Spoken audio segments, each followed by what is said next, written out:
नमस्कार विद्यार्थी मित्रांनो, वाईस ट्युटोरियल या माझ्या यूट्यूब चॅनलमध्ये आपल्या सगळ्यांचं मनपूर्वक स्वागत आहे. आज आपण लोकसंख्या इयत्ता 8वी भूगोलमधला लोकसंख्या हा पाठ बघणार आहोत. तर चला सुरू करूया. शोधा पाहू. पहिल्यांदा तुम्हाला एक टास्क दिला आहे. तुम्हाला काही माहिती शोधायची आहे. कोणत्याही एका दिवशी खालील माहिती मिळवा. त्यांनी असं सांगितले तुम्हाला की तुम्हाला एक ठराविक माहिती कधी जेव्हा तुम्हाला वेळ असेल तेव्हा, म्हणजे आत्ताच केली पाहिजे असं नाही, जेव्हा कधी वेळ असेल त्यावेळेला तुम्हाला ही माहिती गोळा करायची आहे. तुमच्या वर्गातील एकूण विद्यार्थी संख्या किती आहे, तसंच त्यापैकी मुलं आणि मुलींची संख्या किती आहे, किती जण अनुपस्थित आहेत. तर तुम्ही ज्या वर्गामध्ये शिकताय त्या वर्गामध्ये एकूण विद्यार्थी किती आहेत. समजा तुमचा पट जर 25 आहे तर एकूण विद्यार्थ्यांची संख्या 25 झाली. त्यापैकी मुलं आणि मुलींची संख्या किती आहे. म्हणजे जनरली आपण असं धरू की मुलं आणि मुली जर अर्धे अर्धे असतील, म्हणजे एक 15 मुली आहेत, 10 मुलं आहेत. अंदाजे तुमचा वर्ग कदाचित मोठा असेल तर संख्या मोठी पण असू शकते, पण तुम्हाला माहिती कोणत्या स्वरूपात गोळा करायची आहे. तर तुमच्या वर्गात एकूण विद्यार्थी संख्या, त्यापैकी मुलं आणि मुलींची संख्या आणि त्यामध्ये अनुपस्थित असणारे म्हणजे किती विद्यार्थी त्या दिवशी गैरहजर आहेत, वर्गामध्ये हजर नाही आहेत, ही सगळी माहिती तुमच्या वर्गाबद्दल झाली. तसंच तुमच्या शाळेची एकूण विद्यार्थी संख्या किती आहे. तुमच्या शाळेमध्ये एकूण विद्यार्थी संख्या किती आहे, शाळेत मुलांची आणि मुलींची संख्या किती आहे. जर आपण तुमच्या एका वर्गाची माहिती काढली, समजा 25 मुलं आहेत, तर मग तुमच्या शाळेमध्ये 5वीपासून 10वीपर्यंत किंवा 1लीपासून 10वीपर्यंत वर्ग असतील आणि प्रत्येक वर्गामध्ये मुलामुलींची संख्या वेगळी असेल, तुकड्यांची संख्या वेगळी असेल. त्यामुळे शाळेची जी माहिती असणार आहे ती अर्थातच मोठ्या प्रमाणात येईल.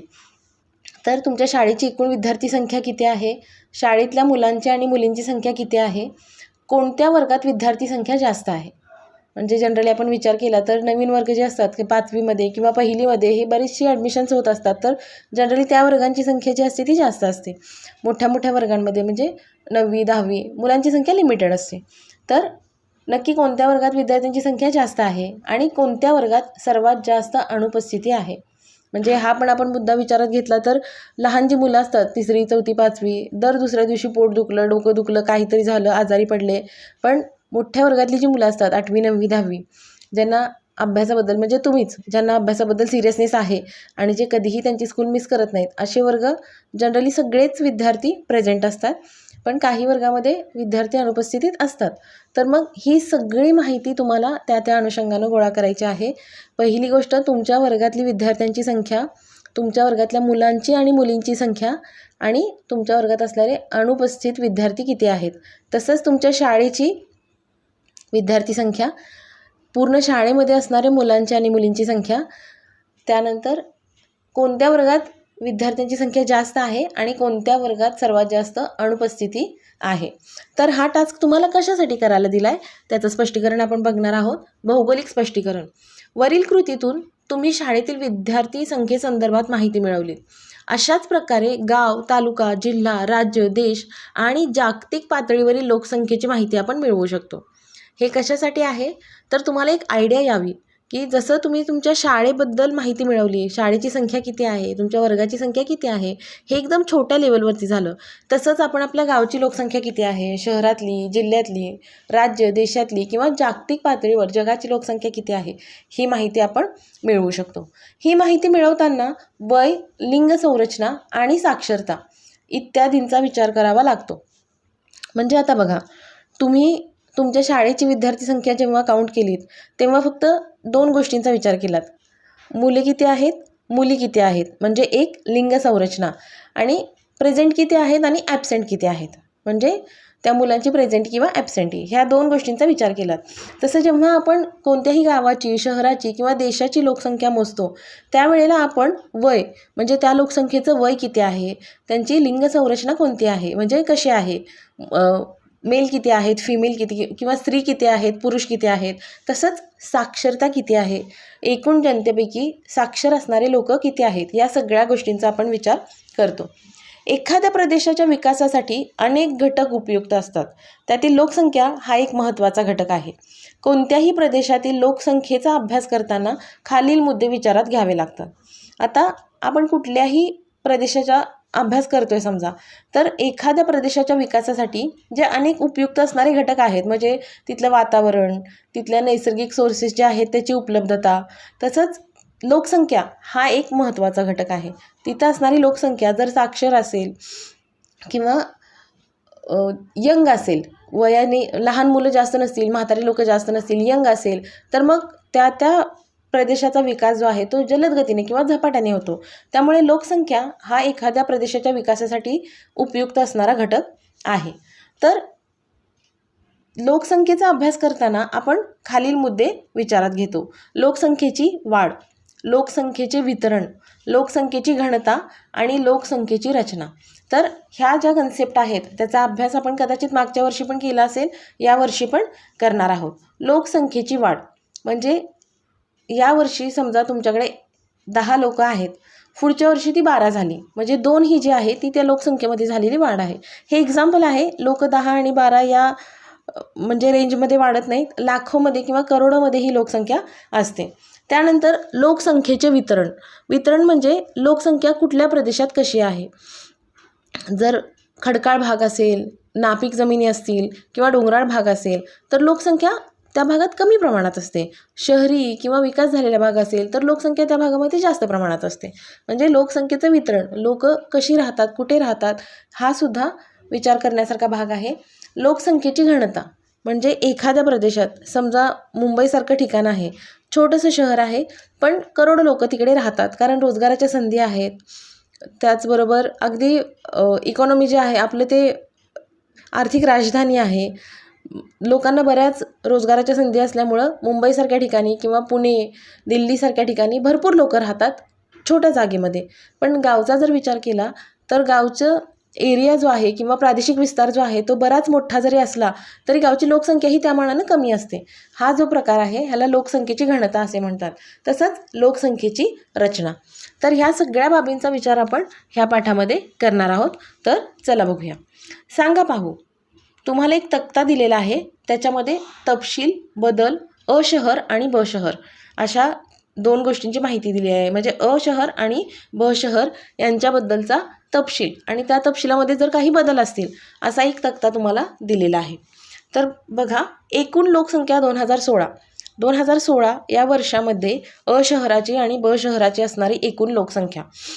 मग अ शहर जे आहे त्याची लोकसंख्या आहे 1000 आणि ब शहर जे आहे त्याची लोकसंख्या आहे अ शहर जे आहे त्याची लोकसंख्या आहे 1,00,000 आणि ब शहर जे आहे त्याची लोकसंख्या आहे 1,10,000. एकूण जन्मलेली मुले अ आणि ब या शहरामध्ये 2016 या वर्षामध्ये अ शहरात एकूण 2000 मुले जन्माला आली आणि ब शहरामध्ये 2750 मुले जन्माला आली. त्यानंतर मृत पावलेली लोकसंख्या म्हणजे 2016 या वर्षामध्ये एकूण किती लोकांचा मृत्यू झाला आहे. अ शहरामध्ये 1,500 म्हणजे 1500 लोकांचा मृत्यू झाला आणि ब शहरामध्ये 2200 लोकांचा मृत्यू झाला. तुम्हाला बदल या कॉलममध्ये काही चिन्ह दिसत आहेत बघा, प्लस मायनस म्हणजे अधिक आणि वजा ही चिन्ह दिसत आहेत. तर एकूण जन्माला आलेली मुलं जी आहेत 2000 किंवा 2750 ही आपण 2016ची जी लोकसंख्या आहे त्याच्यामध्ये ॲड करणार आहे किंवा त्याची बेरीज करणार आहे. आणि मृत पावलेली लोकसंख्या जे वजा चिन्ह तुम्हाला दिलं आहे ते आपण वजा करणार आहे एकूण लोकसंख्येमधून, कारण ती निघून गेलेली लोकं आहेत. तर एकूण लोकसंख्या जी आहे त्याच्यातून आपण ते मायनस करणार आहे. तसंच बाहेरून आलेले लोक आपण ते मूळ लोकसंख्येमध्ये ॲड करणार आहे. अ शहरामध्ये 23,000 लोक 2016 या वर्षामध्ये बाहेरून आलेत. तर ब शहरामध्ये 15,000 लोक 2016 या वर्षामध्ये बाहेरून आलेत. बाहेर गेलेले लोक म्हणजे असे लोक जे शहर सोडून गेलेत. तर बाहेर गेलेले जे लोक आहेत ते आपण एकूण लोकसंख्येमधून मायनस करणार आहे. बदलमध्ये तुम्हाला मायनसचं चिन्ह दिसेल. अ शहरामध्ये 2000 लोक हे शहराच्या बाहेर गेलेत 2016 या वर्षात आणि ब शहरामध्ये 5000 लोक शहराच्या बाहेर गेलेले आहेत. तर त्यानुसार तुम्हाला मग 2017 या सालची लोकसंख्या जी आहे ती कॅल्क्युलेट करायची आहे. जसं तुम्ही वर तुम्हाला शोधायला सांगितलं होतं तुमच्या शाळेमध्ये किती मुलं आहेत, किती मुले आहेत, हे तशाच प्रकारचं कॅल्क्युलेशन आहे. फक्त तुम्ही तिथं वापरलेले क्रायटेरिया जे होते ते छोटे होते, हे क्रायटेरियाज वेगळे आहेत. 2016मध्ये जी लोकसंख्या आहे त्यामध्ये पूर्ण एका वर्षात किती मुलं जन्माला आली, किती लोकांचा मृत्यू झाला, किती लोक शहर सोडून बाहेर गेले आणि किती लोक शहरामध्ये नव्याने राहायला आले. तर ह्या सगळ्या गोष्टींचा विचार करून वर्षाच्या शेवटी जे आपण डिसाईड करणार आहे ती 2017ची लोकसंख्या असणार आहे. जर तुम्ही हे कॅल्क्युलेशन केलं तर मग तुम्हाला ह्याचं उत्तर मिळेल की नक्की अ शहर आणि ब शहर यांची लोकसंख्या किती आहे. आता त्यानुसार बघा, तुम्हाला काही प्रश्नांची उत्तरं द्यायचे. कोणत्या शहरात जन्माला आलेली मुले जास्त आहेत? आता हा तक्ता तुम्ही बघू शकता. अ शहरामध्ये जन्माला आलेली मुलं आहेत 2000 आणि ब शहरामध्ये जन्माला आलेली मुलं आहेत 2750. म्हणजे ब शहरामध्ये 2016 या वर्षात जास्त मुलं जन्माला आलेली आहेत. पुढे बघा, मृतांची संख्या कोणत्या शहरात जास्त आहे? आता जर परत तुम्ही हा तक्ता बघितलात तर मृत पावलेली लोकसंख्या अ शहरामध्ये आहे 1500 आणि ब शहरामध्ये आहे 2200. म्हणजे 2016 या वर्षामध्ये ब शहरामध्ये 2200 म्हणजे जास्त लोक मृत पावलेली आहेत. त्यानंतर अंतस्थलांतर आणि बहिर्स्थलांतरित आकडेवारीवरून अंतस्थलांतरण कोठे जास्त आहे? आता अंत म्हणजे आतमध्ये, ठीक आहे, आणि बहिर्स्थलांतरित म्हणजे बाहेर जाणारे लोक. तुम्हाला इथे हा जो कॉलम दिला आहे, बाहेरून आलेले आणि बाहेर गेलेले, ठीक आहे. बाहेरून आलेले म्हणजे जे शहराच्या आतमध्ये आले ते अंतस्थलांतरित आणि बाहेर गेलेले जे बहिर्स्थलांतरित. तर अंतस्थलांतर आणि बहिर्स्थलांतरित आकडेवारीवरून अंतस्थलांतरण कोठे जास्त आहे म्हणजे शहरामध्ये राहायला आलेले लोक कुठे जास्त आहेत? तर जर आपण बघितलं, अ शहरामध्ये 23,000 आणि ब शहरामध्ये 15,000. म्हणजे अ शहरामध्ये जास्त लोक बाहेरून राहायला आलेली आहेत. दोन्ही शहरात 2017तील लोकसंख्येची गणना करा. आता जर तुम्ही हे कॅल्क्युलेशन केलं तर जसं मी तुम्हाला सांगितलं की मूळ संख्या 2016ची जी दिलेली आहे 1,00,000 आणि 1,10,000, त्याच्यामध्ये जन्माला आलेली मुलं ॲड होतील, मृत पावलेली लोकसंख्या वजा होतील, बाहेरून आलेले लोक ॲड होतील आणि बाहेर गेलेले लोक वजा होतील. असं जर तुम्ही कॅल्क्युलेशन केलं तर ए शहर जे आहे त्याची लोकसंख्या 1,21,500 आहे 2017 या वर्षामध्ये आणि ब शहर जे आहे त्याची लोकसंख्या 1,20,550 आहे. म्हणजे एका वर्षामध्ये ॲप्रॉक्सिमेटली 20,000 लोक वाढलेली आहेत. 2016पासून 2017चा जर विचार केला तर ए शहरामध्ये 1,21,500 म्हणजे 11,500 लोक वाढली आणि ब शहरामध्ये 1,20,550 म्हणजे ऑलरेडी 1,10,000 आहेत ब शहरात आणि आता 20,550 म्हणजे जवळपास 10,550 लोक वाढलेली आहेत. तर अशा तऱ्हेने तुम्ही हे कॅल्क्युलेशन करू शकता. एकंदरीत सर्व बाबींचा विचार करता लोकसंख्येची वाढ एका वर्षात कोणत्या शहरात जास्त झालेली आहे? जर सगळ्या बाबींचा विचार आपण केला तर जसं मी तुम्हाला सांगितलं की अ शहरामध्ये 1,21,500 आहेत आणि ब शहरामध्ये 1,20,550 आहेत. तर सगळ्या गोष्टींचा विचार केला तर लोकसंख्येची जी वाढ झालेली आहे 2017 या वर्षामध्ये ती अ शहरामध्ये जास्त आहे. जन्मलेली एकूण मुले दिलेली आहेत, ही संख्या दर हजारी लोकसंख्येला किती होईल ते सांगा. याला काय म्हणतात? आता जन्मलेली एकूण मुलं म्हणजे बघा, जन्मलेली एकूण मुलं आहेत 2,000. म्हणजे जर 1,00,000 लोकसंख्या आहे आणि त्याच्यामध्ये एका वर्षात 2,000 मुलं जन्माला आलेली आहेत, तर मग दर 1000मध्ये हा दर किती होईल सांगा. म्हणजे हा एक गणिती भाग आहे. जर 1,00,000 संख्येमध्ये जर 2,000 मुलं जन्माला येत असतील तर मग 1,000मध्ये किती? म्हणजे सरासरी जर आपण कॅल्क्युलेशन केलं तर हा दर मला वाटतं 20चा होईल. दर हजारी 20 मुलं जन्माला आलेत आणि ह्याला जन्मदर असं म्हणतात. हा जो दर आहे याला जन्मदर असं म्हणतात. म्हणजे त्या एका वर्षामध्ये दर हजारी 20 मुलांचा जन्म झालेला आहे. मृत्यू पावलेल्या संख्या दर हजारी लोकसंख्येला किती होईल ते सांगा. याला काय म्हणतात? आता मृत्यू पावलेली, ठीक आहे, म्हणजे मृत्यू पावलेली लोकसंख्या अ शहरामध्ये 1,500 आहे, ब शहरामध्ये 2,200 आहे. तर हे दर लाख त्यांनी दिलेलं आहे एका लाखासाठी किंवा 1,10,000साठी. तर हे सुद्धा तुम्हाला सेम कॅल्क्युलेशन करायचं आहे की जर 1,00,000ला 1,500 लोक मृत्यू पावलेत तर मग 1,000ला किती? असं हे सिंपल कॅल्क्युलेशन करून तुम्ही ह्याचा आन्सर काढू शकता. तर हा जो दर आहे याला मृत्यूदर असं म्हणतात. हा जो दर आहे त्याला मृत्यूदर असं म्हणतात. जसं मी तुम्हाला म्हणाले की 1,00,000ला 1,500 मुलांचा किंवा 1,500 व्यक्तींचा मृत्यू झाला आहे, तर दर हजारी सरासरी 15 लोकांचा मृत्यू झाला आहे असं आपण म्हणू शकतो. तर हा आहे जन्मदर आणि मृत्यूदर. म्हणजे एका ठराविक वर्षामध्ये एका ठराविक लोकसंख्येपैकी किती लोकांचा मृत्यू झाला किंवा किती लोकांचा जन्म झाला, याला आपण जन्मदर किंवा मृत्यूदर असं म्हणतो. तर ह्या सगळ्या प्रश्नांची उत्तरं तुम्हीसुद्धा शोधण्याचा प्रयत्न करा. त्याच्यावरून बऱ्याच गोष्टी तुमच्या लक्षात येतील. पुढे बघा, भौगोलिक स्पष्टीकरण. लोकसंख्या वाढ. आपल्याला माहीत आहे, गावामध्ये आपण बघत असतो लहानपणापासून आजूबाजूला कुणाच्या घरी नवीन बाळ जन्माला येतं, कुणाच्या घरी कुणाच्या आजोबा किंवा आजी देवाघरी निघून जातात, कुणाच्या घरी 2-2, 4-4 बाळं जन्माला येतात, लग्न होऊन कुणीतरी नवीन घरी येतं किंवा लग्न होऊन कुणीतरी दुसऱ्याच्या घरी निघून जातं. म्हणजे हा एक बेसिक कन्सेप्ट आहे. घरी येणारे लोक म्हणजे आपल्या घरातली जी लोकसंख्या आहे त्याच्यावरून मग आपण जनरली विचार करू शकतो की लोकसंख्येची वाढ कशी होत असते. बघा, वरील कृतीतून असे लक्षात येते की प्रदेशाच्या लोकसंख्येत सतत बदल होत असतो. काही वेळेस लोकसंख्या कमी होते तर काही वेळेस ती वाढते. कोणताही एक प्रदेश तुम्ही कन्सिडर करा तुमचं गाव, तर त्या गावची जी लोकसंख्या आहे ती कधीही कॉन्स्टंट नसते. त्याच्यामध्ये सतत बदल होत असतात. कधीतरी लोकसंख्या कमी होते किंवा काही वेळेस ती वाढते. ही वाढ किंवा घट पुढील घटकांशी निगडीत असते. तर ही जी लोकसंख्येची वाढ किंवा घट आहे, म्हणजे लोकसंख्या वाढते किंवा कमी होते, ती कशावरती अवलंबून असते, तर त्यात प्रामुख्याने जन्मदर, मृत्यूदर, सरासरी आयुर्मान, स्थलांतर इत्यादींचा समावेश होतो. जे मी तुम्हाला वर सांगितलं की दर हजारी किती लोकांचा मृत्यू झाला किंवा दर हजारी किती लोकांचा जन्म झाला, याला जन्मदर किंवा मृत्यूदर म्हणतात.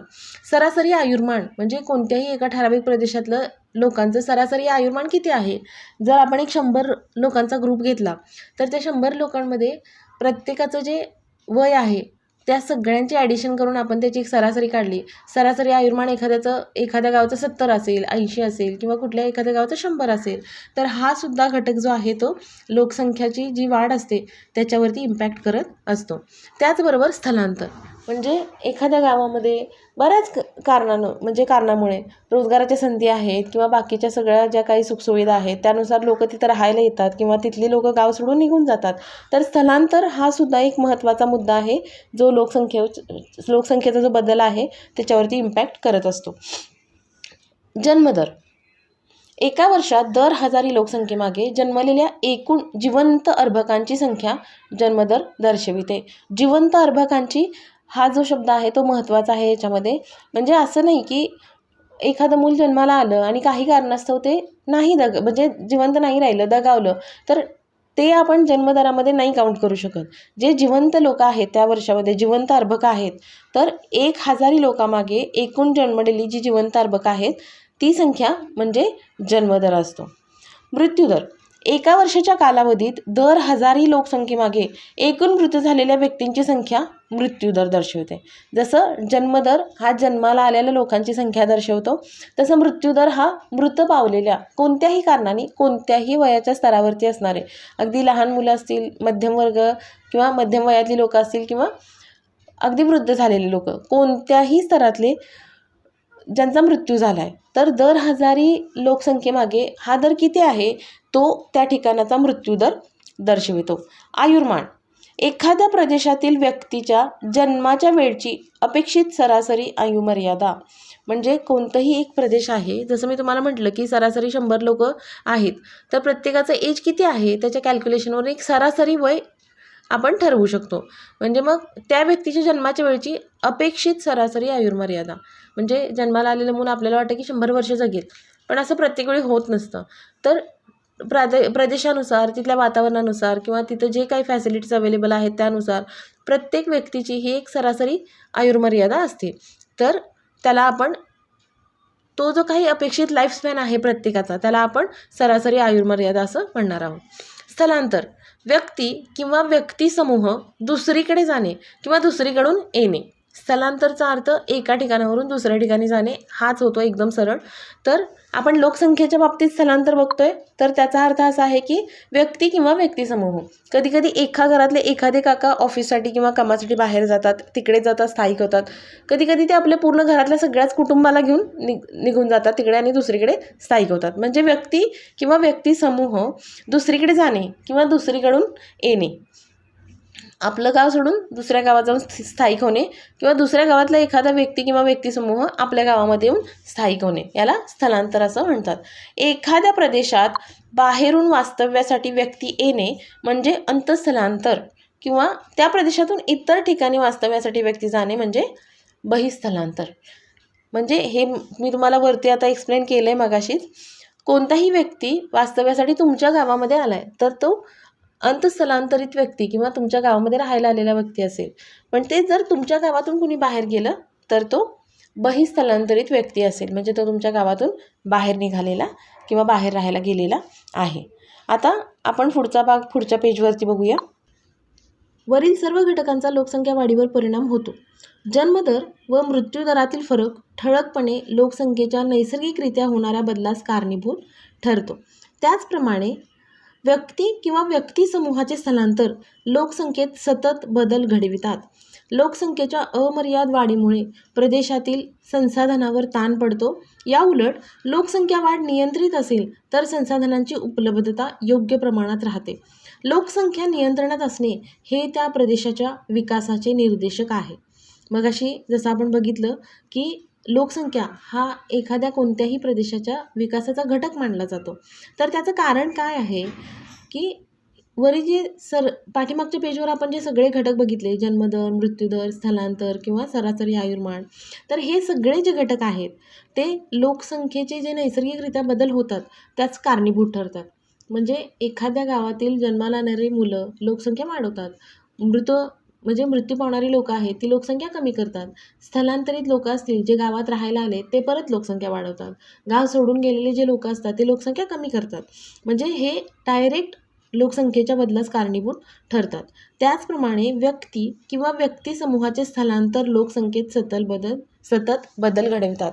म्हणजे सतत जर स्थलांतर सुरू असेल लोकांचं, लोक गावामध्ये राहायला येत असतील नव्याने किंवा गावातली लोक गाव सोडून दुसरीकडे राहायला जात असतील तर ही गोष्टसुद्धा लोकसंख्येमध्ये सतत बदल घडवत असते. लोकसंख्येच्या अमर्याद वाढीमुळे प्रदेशातील संसाधनावर ताण पडतो. म्हणजे आता संसाधनं हे आपण 5वीपासून शिकत आलो आहे. नैसर्गिक असतील किंवा मानवनिर्मित असतील, पण जर लोकसंख्या जास्त आहे तर मग संसाधनांचा वापरसुद्धा अमर्याद होतो. म्हणजेच जर लोकसंख्या जास्त असेल तर त्या ठराविक प्रदेशातील जे संसाधनं आहेत त्यांच्यावरती ताण पडतो. या उलट लोकसंख्या वाढ नियंत्रित असेल तर संसाधनांची उपलब्धता योग्य प्रमाणात राहते.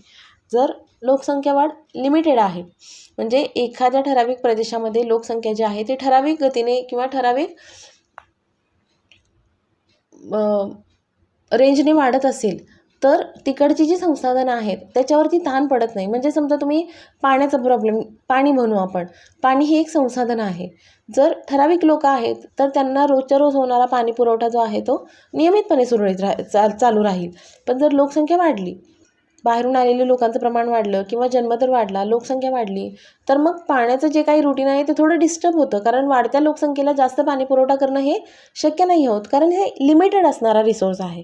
पाणी आपण तयार नाही करू शकत. जे अवेलेबल आहे तेच आपल्याला वापरावं लागतं. आणि त्यामुळे जर संसाधनांवरती ताण पडू द्यायचा नसेल तर कोणत्याही गावची, कोणत्याही प्रदेशाची लोकसंख्या जी आहे ती नियमित असणं हे योग्य आहे किंवा गरजेचं आहे. लोकसंख्या नियंत्रणात असणं हे त्या प्रदेशाच्या विकासाचे निर्देशक असते. लोकसंख्या नियंत्रित असणं म्हणजे लोकसंख्या वाढली की जसं संसाधनांवरती अन्नधान्य असेल, पाणी पुरवठा असेल, वीज असेल, बाकीच्या अशा सगळ्या बेसिक गोष्टी असतात तर त्यावरती ताण वाढतो. आणि मग बऱ्यापैकी जी काही मॅनेजमेंट आहे तो ताण सुरळीत करण्यासाठी आपल्याला वापरावी लागते.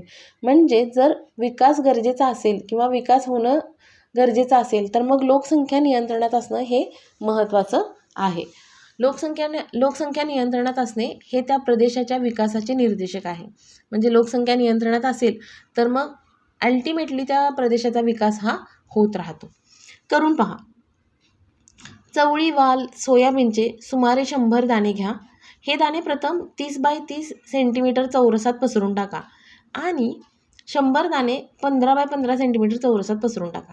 आता 30 बाय 30, 14 बाय 14 किंवा 15 बाय 15 म्हणजे तुमची जी एक फूटपट्टी असते, छोटी स्केल असते तुमची 15 सेंटीमीटरची, तर तो एक एरिया पर्टिक्युलर 15 बाय 15चा तो एक एरिया आणि त्याच्या दुप्पट 30 बाय 30चा एक एरिया, आणि त्याच्यामध्ये तुम्हाला कोणत्याही कडधान्याचे 100 दाणे घ्यायचे आहेत मोजून, आणि ते त्या दोन्हीमध्ये टाकायचे आहेत.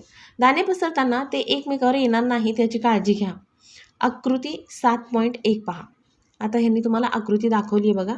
आता ह्या आकृतीमध्ये त्यांनी 30x30 आणि 15x15 एक छोटा स्क्वेअर दिसतोय, एक मोठा दिसतोय. ठीक आहे. तर दाणे अशा तऱ्हेने पसरायचे आहेत ते की ते एकमेकावरती येणार नाही. अगदी व्यवस्थित. कोणत्या चौरसात दाणे सहजपणे विखुरलेले दिसतात? आता हे बघून तुम्हाला सांगायचं आहे.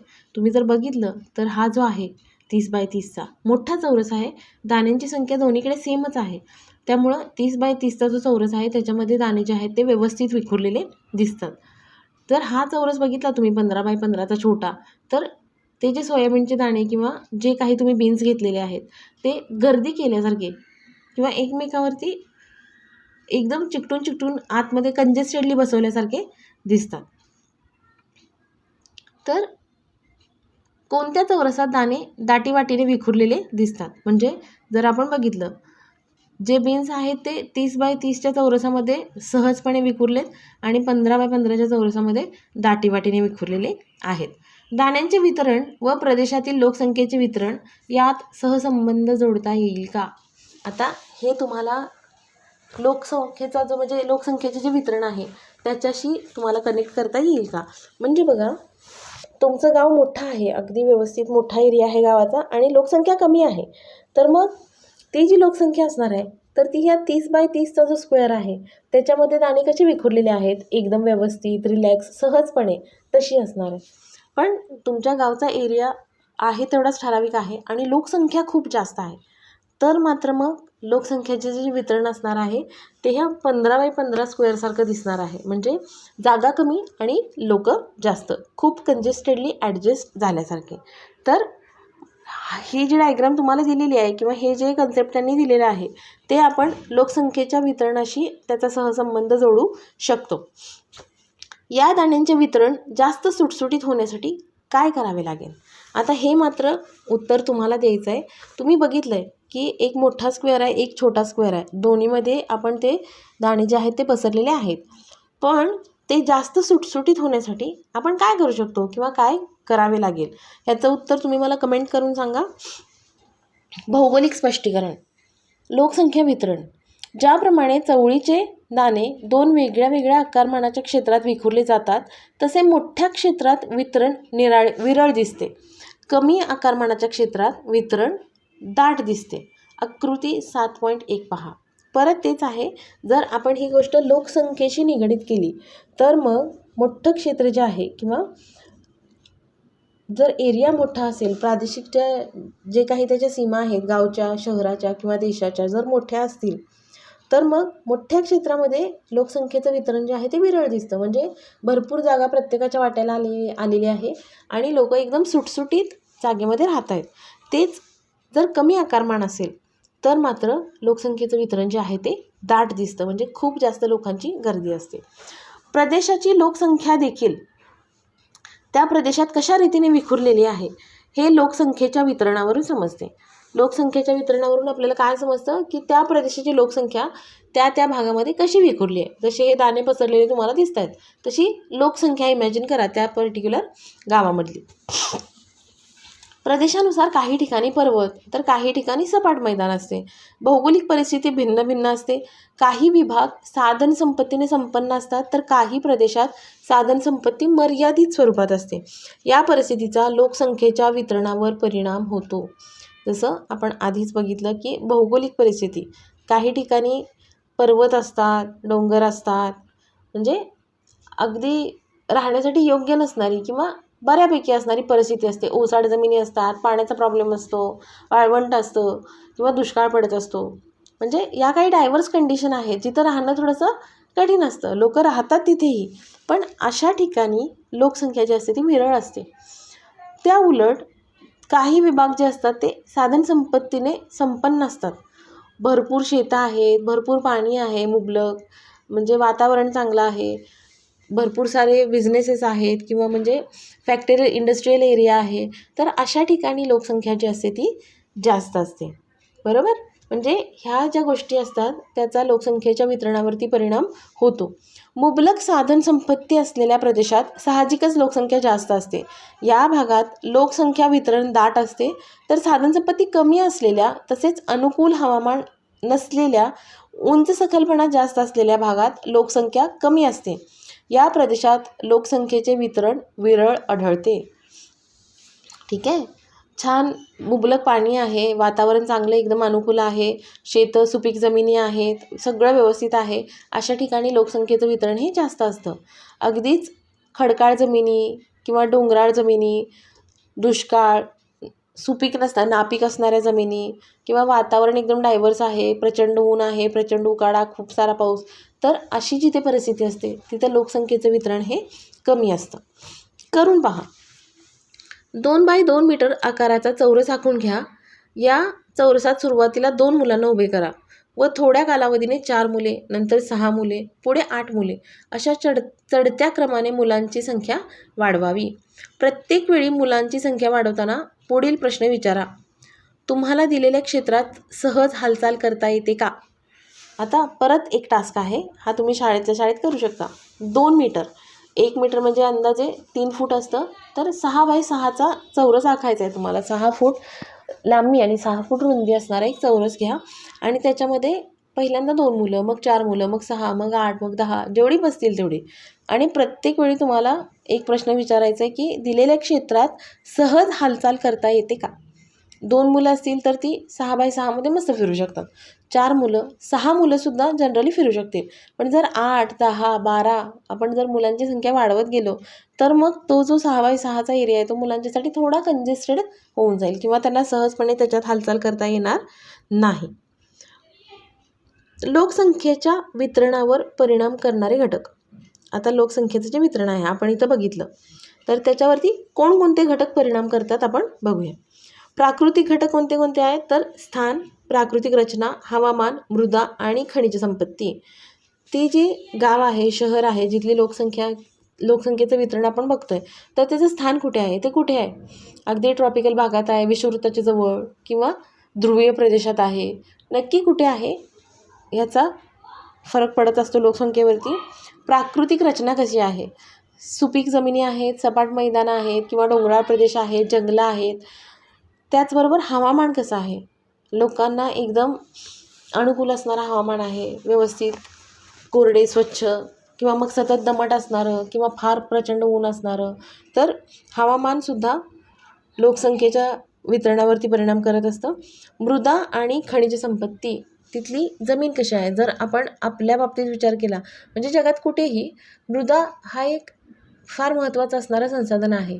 कारण बऱ्यापैकी आपण खाण्यासाठी किंवा अन्नासाठी हे शेतीवरती अवलंबून असतो आणि जर मृदा सुपीक असेल तरच शेतीचं उत्पादन चांगलं होईल, तरच लोकांना पोटभर खायला मिळेल.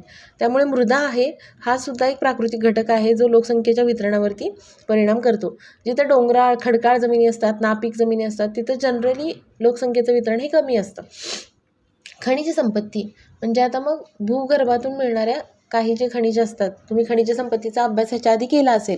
भूगर्भातून आपण जे काही धातू किंवा वेगळे वेगळे एलिमेंट्स शोधून काढत असतो त्यांना खनिज संपत्ती असं म्हणतात. तर लोकसंख्येच्या वितरणावरती परिणाम करणारे हे 5 प्राकृतिक घटक आहेत: स्थान, प्राकृतिक रचना, हवामान, मृदा आणि खनिज संपत्ती. पुढचे जे आहेत ते आहेत आर्थिक घटक.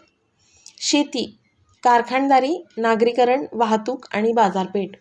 तर आर्थिक घटकामध्ये सुद्धा पहिल्यांदा शेती येतं, कारण बऱ्यापैकी जे आर्थिक गणित असतात गावची, कोणत्याही प्रदेशाची, ती शेतीवरती अवलंबून असतात. आजकाल शेतामध्ये बऱ्याच प्रकारची नगदी पिकं होतात किंवा अन्नधान्याच्या, भाजीपाल्याच्या किमतीसुद्धा बऱ्याच वाढलेल्या असतात. त्यामुळं शेती, कारखानदारी, त्या प्रादेशिक भागामध्ये कोणते कोणते कारखानदारी किंवा उद्योग आहेत, नागरिकीकरण किती प्रमाणात झालं आहे, किती स्कूल कॉलेजेस आहेत, किती सर्व्हिसेस आहेत, किती बाकी सगळ्या फॅसिलिटीज आहेत, या सगळ्या गोष्टींचा पण म्हणजे अगदी ट्रान्सपोर्टपासून ते मेडिकल हॉस्पिटॅलिटीपर्यंत किती सगळ्या सर्व्हिसेस इथं अवेलेबल आहेत, ह्या सगळ्या गोष्टी नागरिकीकरणामध्ये येतात. वाहतूक आणि बाजारपेठ, तिथं वाहतुकीच्या किती साधनं आहेत. म्हणजे आज पण तुम्ही बघाल बऱ्याच गावच्या ठिकाणी असं असतं की दर 2 तासाला महाराष्ट्र मंडळाची एक बस येते. म्हणजे ट्रॅव्हलिंग जे आहे किंवा वाहतूक जी आहे ती अतिशय वाईट परिस्थितीत आहे असं म्हणू आपण, किंवा सहज उपलब्धता नाही आहे त्या गोष्टीची, फ्रिक्वेन्सी फार कमी आहे. बाजारपेठ जी आहे गावच्या ठिकाणी, जर तुम्ही बाजार बघितले तर 24 आवर अगदी 24/7 बाजारपेठ अवेलेबल नसते. आठवड्यातल्या एखाद्या दिवशी बाजार भरत असतो. अन्नधान्य असेल काही असेल तर मोठ्या सिटीजमध्ये किंवा मोठ्या मार्केटला जाऊन ते विकावं लागतं. तर हे काही आर्थिक घटक आहेत, जसं शेती, कारखानदारी, नागरिकीकरण, वाहतूक आणि बाजारपेठ, जे लोकसंख्येच्या वितरणावरती परिणाम करत असतात. राजकीय घटक: युद्ध, राजकीय अस्थिरता, राजकीय धोरण. आता फारच करंटली आपण बघितलं की इस्रायल हमासमध्ये एक युद्ध झालं, किंवा मग युक्रेनचं जे युद्ध सुरू आहे. तर हे जे प्रकार आहेत युद्ध, राजकीय घटक, तर ते लोकांच्या आयुष्यावरती डायरेक्ट परिणाम करतात. त्यांचं खाणं पिणं किंवा काही बेसिक गोष्टी, त्यांच्या अगदीच मूलभूत असणाऱ्या गरजा तिथं पूर्ण केल्या जात नाहीत, आणि त्यामुळं अशा ठिकाणी राहणं लोक पसंत करत नाहीत. तिथून शक्य तितक्या लवकर स्थलांतर करतात किंवा दुसरीकडे निघून जातात. त्याचबरोबर राजकीय अस्थिरता: कोणत्याही एका प्रदेशामध्ये एक स्थिर सरकार असणं, जे लोकांची काळजी घेतं किंवा लोकांना हवे त्या गोष्टी प्रोव्हाइड करतं, हे गरजेचं असतं. जर सरकार स्थिर नसेल तर अशा ठिकाणी सुद्धा लोकसंख्येचे वितरण जे असतं ते कमी असतं, किंवा लोक अशा ठिकाणी राहणं टाळतात. त्याचबरोबर राजकीय धोरण: आपण जे सरकार निवडून दिले त्याची काही स्पेसिफिक धोरणं असतात, जी आपल्यासाठी, आपल्या समाजासाठी, आपल्या प्रदेशासाठी विकासाची कामं करत असतात. तर हे राजकीय धोरण किंवा राजकीय अस्थिरता किंवा युद्ध, हे सुद्धा घटक आहेत जे लोकसंख्येच्या वितरणावरती परिणाम करतात. आणि सगळ्यात शेवटचा आहे सामाजिक घटक. सामाजिक घटकामध्ये आहे वंश, धर्म, भाषा आणि रूढी व परंपरा. म्हणजे एका प्रदेशामध्ये एकाच धर्मातले, एकाच वंशातले किंवा एकच भाषा बिलॉंग करणारे, एकाच पद्धतीच्या रूढी आणि परंपरा. आता आपण महाराष्ट्राचा विचार केला तर जनरली थोडाफार भाषेमध्ये बदल जरी असला तरी जनरली सगळे लोक मराठी बोलतात. धर्म किंवा वंश तिकडच्या लोकांचा सारखा असतो, त्यांच्या रूढी परंपरा, त्यांचे सण समारंभ हे सारखे असतात. म्हणजे हे सामाजिक घटक आहेत, हे लोकसंख्येच्या वितरणावरती परिणाम करत असतात. तर पुढचा भाग बघूयात आपण पुढच्या पेजवरती.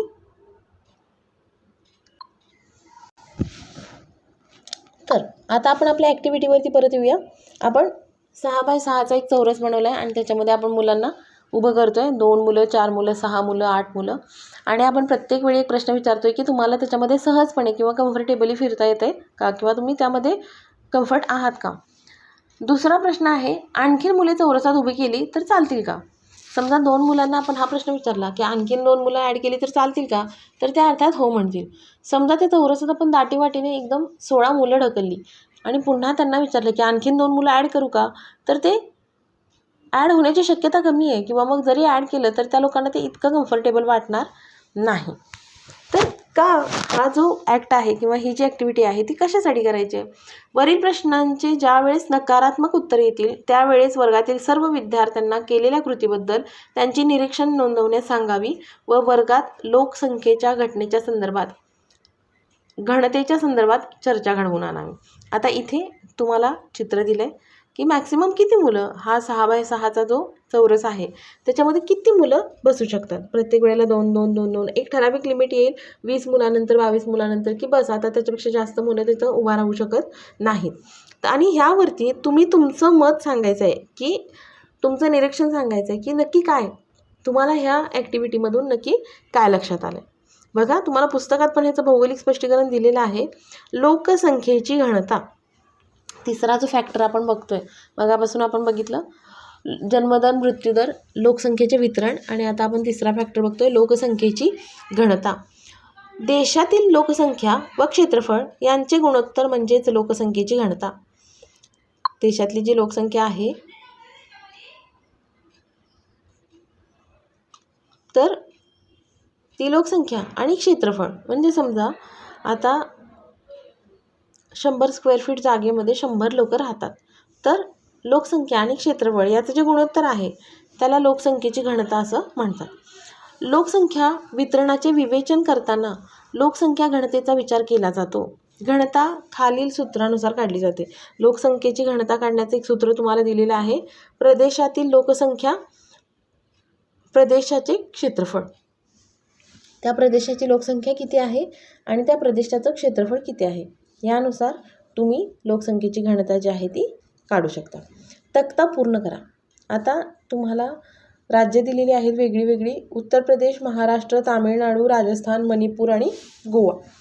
ह्या राज्यांची लोकसंख्या आणि त्यांचं क्षेत्रफळ चौरस किलोमीटरमध्ये किती आहे ते दिले आणि त्यानुसार मग लोकसंख्येची घनता हे सूत्र वापरून तुम्हाला त्या राज्याची लोकसंख्येची घनता काढायची आहे. अर्थातच तुम्ही आता 8वीला आहात तर हा एकदम सामान्य भागाकार आहे, तुम्हाला ह्याचे उत्तर काढणं जमेल. एखाद्या प्रदेशाचे क्षेत्रफळ व तेथील लोकसंख्या यावरून दर चौरस किलोमीटरमध्ये किती लोक राहतात हे समजते. लोकसंख्येची घनता सर्वत्र सारखी नसते. काही प्रदेश क्षेत्रफळाने लहान असून सुद्धा लोकसंख्या जास्त असल्याने घनता जास्त आहे. उदाहरणार्थ गोवा. काही प्रदेशामध्ये किंवा काही प्रदेश क्षेत्रफळाने मोठे असून सुद्धा लोकसंख्या कमी असल्याने तेथे घनता कमी असते. उदाहरणार्थ राजस्थान. म्हणजे आता घनता काय तर एका ठराविक क्षेत्रामध्ये किती लोक राहतात. काही क्षेत्र अशी असतात की त्याचं क्षेत्रफळ लहान असतं पण तिथली लोकसंख्या जास्त आहे. आता गोवा हे आपलं एक राज्य आहे, तुम्हाला माहीत असेल सगळ्यांना. त्याचं क्षेत्रफळ अत्यंत छोटं आहे, खूप लहान, पण तिकडे खूप सारे लोक राहतात. बाहेरून येणारे टुरिस्ट वगैरे असतात, म्हणजे इनलँड आपले इंडियामधले असणारे पण टुरिस्ट असतात. तर गोव्याची जी लोकसंख्येची घनता आहे ती जास्त आहे. त्या उलट आपण जर राजस्थानचा विचार केला, राजस्थान हे बऱ्यापैकी मोठं क्षेत्रफळ असणारं राज्य आहे भारतातलं, पण तिकडच्या ज्या क्लायमॅटिक कंडिशन्स आहेत, वाळवंट आहे, प्रचंड उष्णता असते किंवा वाळवंट असल्यामुळे शेतीचं उत्पन्न जास्त नाही, वनस्पती किंवा जंगल क्षेत्र जास्त नाही असं आपण म्हणू. तर तिथं राहणारे लोक जे आहेत ते कंपॅरेटिव्हली कमी आहेत. त्यामुळं राजस्थानची लोकसंख्येची जी घनता आहे ती कमी आहे. जरा विचार करा, क्षेत्रफळाच्या दृष्टीने राजस्थान हे मोठे राज्य असले तरीही लोकसंख्या मात्र कमी आहे. कोणत्या भौगोलिक घटकांचा हा परिणाम असावा? आता हे मी आत्ताच तुम्हाला एक्सप्लेन केले की राजस्थानचे क्लायमॅटिक कंडिशन्स किंवा भौगोलिक घटक कसे आहेत, तिथलं स्थान कसं आहे, तिथलं हवामान कसं आहे, त्यानंतर शेतीची परिस्थिती कशी आहे, जमीन कशी आहे. तर ह्या सगळ्या गोष्टींचा विचार करा आणि तुम्ही याचं उत्तर लिहू शकता की कोणत्या भौगोलिक घटकाचा हा परिणाम असावा. करून पहा. तुमच्या परिसरातील 20 व्यक्ती आठवा. खालील गटात विभागणी करा. लहान मोठा, वयोवृद्ध, सुशिक्षित अशिक्षित, स्त्री पुरुष, विद्यार्थी, नोकरदार, व्यापारी, उद्योजक, बेरोजगार आणि गृहिणी. आता तुम्ही हे जसे तुम्हाला वेगळे वेगळे कॉलम दिलेले आहेत, इकडे वेगळे वेगळे चार्ट दिलेले आहेत, तसा एक चार्ट बनवून घ्या आणि हे सगळे त्याच्यामध्ये गट बनवा किंवा हे वेगळे वेगळे कॉलम बनवा ज्याच्यामध्ये लहान मोठा म्हणजे वयानुसार लहान असणारे, मोठे असणारे, वयोवृद्ध म्हणजे अतिशय वय असणारे, सुशिक्षित अशिक्षित. ठीक आहे, म्हणजे वयाच्या अनुसार 3 गट झाले, लहान मोठा वयोवृद्ध. त्यानंतर शिक्षणानुसार सुशिक्षित अशिक्षित, स्त्री आणि पुरुष. बरोबर. जर आपण मेल आणि फिमेल हे कन्सिडर केलं, लिंग संरचना कन्सिडर केली तर स्त्री आणि पुरुष. त्यानंतर विद्यार्थी, नोकरदार, व्यापारी, उद्योजक आणि बेरोजगार. म्हणजे ते काम काय करत असतात, त्यांची काय ॲक्टिव्हिटी असते रोज, ह्यानुसार मग ते विद्यार्थी आहेत किंवा मग नोकरदार आहेत, व्यापारी आहेत, उद्योजक किंवा मग बेरोजगार आहेत, गृहिणी आहेत. तर असा एक चार्ट तुम्हाला बनवायचा आहे. वरील वर्गवारीतून परिसरातील लोकांची कोणती वैशिष्ट्ये लक्षात येतात? आता हा टास्क तुम्हाला करायचा आहे. तुम्ही तुमच्या आजूबाजूला तुमच्या ओळखीत असणाऱ्या कोणत्याही 20 व्यक्तींची नावं घ्या आणि मग तुम्हाला त्या लोकांची कोणती वैशिष्ट्ये लक्षात येतात. अशा प्रकारे वर्गवारी संपूर्ण देशासाठी करता येईल का? ही जी वर्गवारी आपण केली आहे, लहान मोठा वयोवृद्ध वयानुसार असणारी किंवा सुशिक्षित अशिक्षित शिक्षणानुसार असणारी किंवा मग पुरुष स्त्री पुरुष लिंग संरचनेनुसार असणारे, विद्यार्थी, नोकरदार, व्यापारी, उद्योजक, बेरोजगार, गृहिणी म्हणजे त्यांचा जो व्यावसायिक स्थिती आहे किंवा ते कशामध्ये बिझी असतात त्यानुसार. तर अशा प्रकारची वर्गवारी आपण पूर्ण देशासाठी करू शकतो. या वर्गवारीचा व लोकसंख्येच्या गुणवत्तेचा सहसंबंध सांगा. आता मगापासून आपण ज्या काही गोष्टीचा अभ्यास केला आहे त्याच्यावरून हे उत्तर तुमच्या लक्षात येईल की लोकसंख्येच्या गुणवत्तेचा आणि ह्या वर्गवारीचा काय सहसंबंध असेल. तुम्ही हे उत्तर मला कमेंट करा आणि जर तुमच्या लक्षात येत नसेल तर ask me, I will give you that answer. वरील वर्गवारी करताना कोणत्या समस्या आल्या याची चर्चा करा. आता ही वर्गवारी तुम्ही करताय तर ही माहिती तुम्हाला सहजासहजी मिळाली का? ही माहिती मिळण्यासाठी तुम्ही कोणते सोर्सेस वापरले? म्हणजे तुमच्या ओळखीची जरी लोकं असली तरी प्रत्येक गोष्ट अगदी ठळकपणे तुम्हाला माहीत असतेच असं नाही. त्यासाठी आपल्याला बरंच काय काय करावं लागतं. तर तुम्हाला कोणत्या समस्या आल्या ह्याचीसुद्धा तुम्ही चर्चा करा, तुम्ही आणि तुमचा फ्रेंड. तुमचे जे 20 लोकं आहेत, अर्थातच तुमच्या फ्रेंडचे ते नसतील, ते त्याचे वेगळे 20 लोकं असतील. मग त्यांची माहिती मिळवताना तुमच्या फ्रेंड्सना काय अडचणी आल्या किंवा तुम्हाला माहिती मिळवताना तुम्हाला काय अडचणी आल्या ह्याची परस्परांशी चर्चा करा. भौगोलिक स्पष्टीकरण. लोकसंख्येची रचना. लोकसंख्येची वेगळ्या वेगळ्या उपघटकात वर्गवारी करता येते. उपघटकामधील परस्पर सहसंबंधाच्या अभ्यासातून त्या प्रदेशातील लोकसंख्येची रचना व गुणवत्ता समजते. ठीक आहे. म्हणजे आता हे जे सगळे घटक आपण बघितले ह्यांना आपण उपघटक असं म्हणू. तर लोकसंख्या आहे, त्यातले लहान मोठा वयोवृद्ध हे वयात म्हणजे वय हा त्यातला उपघटक आहे. सुशिक्षित अशिक्षित त्याच्यामध्ये लिंग संरचना हा उपघटक आहे. म्हणजे लोकसंख्या जी आहे त्याच्या आपण ह्या वेगळ्या वेगळ्या उपघटकांमध्ये वर्गवारी करू शकतो आणि ह्या उपघटकामधील परस्पर सहसंबंधाच्या अभ्यासातून त्या प्रदेशातील लोकसंख्येची रचना व गुणवत्ता समजते. म्हणजे लोकसंख्येची रचना कशी आहे आणि त्या लोकसंख्येची गुणवत्ता काय आहे हे आपल्याला समजतं.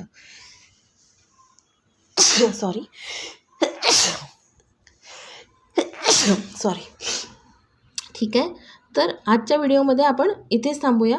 ह्याच्या पुढचा जो भाग आहे लिंग गुणोत्तर तो आपण पुढच्या व्हिडिओमध्ये बघणार आहे. तुम्हाला व्हिडिओ कसा वाटला मला नक्की सांगा. तुम्हाला काही त्रुटी वाटत असतील तरीही मला कमेंट करून सांगा. माझ्या व्हिडिओला लाईक करा, शेअर करा आणि सबस्क्राईब करा आणि तुमचं जे काही मत आहे ते कमेंट्समधून सांगा. थँक्यू.